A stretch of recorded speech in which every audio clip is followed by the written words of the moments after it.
In some touristic locations, weather forecasts can become a risk for tourists, and one can understand the seasonality of the touristic location looking at the weather forecast.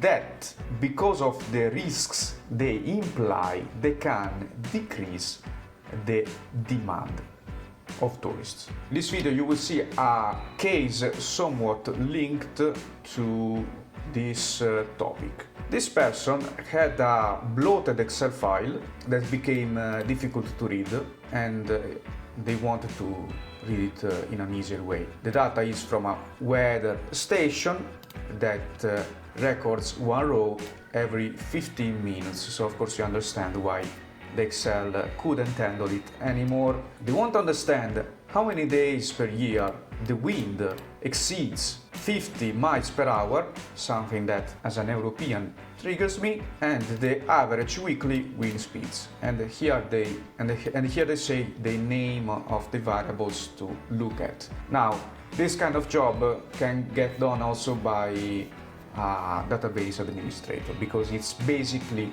a SQL query. So here we have the data that they provided. As you can see, we have a fair amount of rows. Probably it is one of the biggest file you can see in this channel. Let's go to the request. Pivot table by day.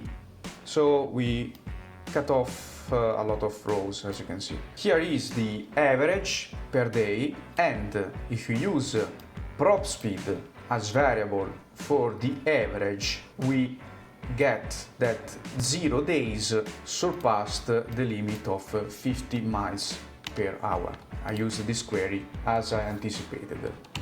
If we do it instead on the max, that means the max prop speed per day, same result. So we can change the variable and choose the speed gust instead.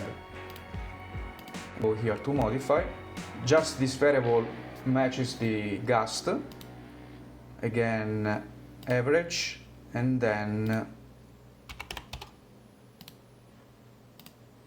max. As you can see, for average we have no days that become not so touristic for the services that serve that location, but for max we see that some days indeed became problematic, not just for tourists. We can count 24 days, and we can also see that some months occur more than others. From a northern hemisphere point of view, we can see that the summer is saved, but probably we are not in the northern hemisphere, so I believe those months are the touristic season. And such months can become a gamble from the tourist point of view, because you will enjoy less the holiday unless you like extreme weather and you do the tornado hunter. As a conclusion, if you want to analyze statistically the weather associated to the location where you offer your services so that you can organize your logistics, you can contact me on enterprisestatistics.com, and you can book a free call in the page contact. Bye, and see you the next time.